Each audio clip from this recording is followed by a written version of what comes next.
Welcome to AI Podcast. I'm Daniel, and today we're unpacking a new ICLR 2025 paper called ToolGen.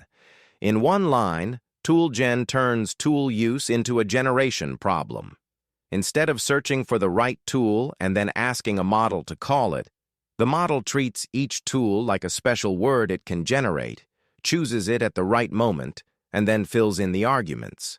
The authors report higher task success and fewer hallucinated tools compared with the usual retrieval-first pipeline. Hi, I'm Maya. So the model doesn't bounce between a search component and a reasoning component. It simply says the tool it wants as part of its normal output and then uses it. That sounds cleaner. Exactly. Think of it as expanding the model's vocabulary with action tokens. When it's time to act, the model generates the token for a real API and proceeds. Because the choice is part of generation, you avoid passing long tool descriptions into the prompt, and you cut a step that often goes wrong. Before we dive into the mechanics, who led this work and where are they from? The paper is led by Renxi Wang, with Timothy Baldwin among the senior researchers. The team is affiliated with LibreAI, MBZUAI, the University of Melbourne, and UCLA. All right, what problem are they tackling in practice? Most agent systems keep a very large catalog of real-world APIs. The common setup is two-stage. First, a retriever grabs a handful of candidate tools, then the language model reads those and decides what to call. This struggles when the tool set is huge. The retriever can miss the right tool, prompts get bloated, and latency grows because there are extra hops before doing useful work. And the context window fills up with tool descriptions, which is not great for cost or accuracy. So how does ToolGen change that? They map each tool to a unique token, teach the model to associate documentation with that token, and then train it to predict the right token from a user query. Finally, they train full agent behavior so the model plans, emits the tool token when needed, generates parameters, reads the response, and finishes the task. At the action moment, they constrain decoding so the model can only pick valid tool tokens. That sharply reduces hallucinated tools. Nice. Did they compare this against standard baselines? Yes. They evaluate two things. First, tool retrieval quality, meaning whether the model selects the correct tool for a query. Second, end-to-end task success on standardized benchmarks that simulate reliable tool behavior. Across domains, ToolGen improves retrieval and end-to-end success compared with pipelines that rely on a separate retriever, and it shows lower rates of inventing non-existent tools thanks to the constrained action step. That's encouraging. What are the main trade-offs or limitations?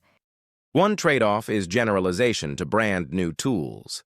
Because ToolGen treats tools as tokens learned during training, it shines when the catalog is stable, but adapting to an unseen API can be slower than approaches that read a fresh description at inference time.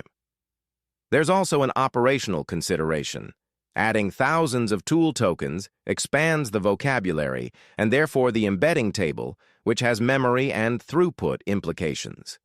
Finally, some end-to-end results rely on a large model acting as an automatic judge.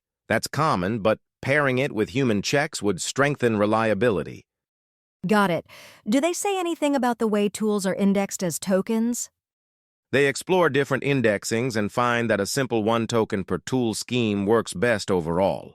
It keeps the action choice unambiguous and short, which helps stability, and with constrained decoding, it keeps hallucinations in check. If I'm building a product, what's the practical takeaway? If your tool suite is large but relatively stable, ToolGen's retriever-free approach can simplify the stack, lower latency, and reduce tool hallucination while improving task completion. If your tools change daily, a hybrid is sensible. Use a lightweight semantic retriever for unseen tools or maintain a quick process to add or update tool tokens safely. And future directions? 3 areas stand out. First, make unseen tool adaptation faster through hybrid retrieval or rapid token updates. Second, Manage the tool token lifecycle, including versioning and deprecation, without destabilizing the model. Third, strengthen evaluation with more human audits and task-grounded checks in addition to automated judgments. Thanks, that pulls the picture together. Quick recap. ToolGen reframes tool use as generation. Each tool is a token. The model learns to choose and call it as part of normal language output, and the authors report better task success with fewer hallucinations versus retrieval-first pipelines. Exactly. Credit to the team led by Renxi Wang, with Timothy Baldwin among the senior contributors. If you work on agents or API-heavy systems, this is worth a close look. That's our episode of AI Podcast. I'm Maya. Thanks for listening. And I'm Daniel. See you next time.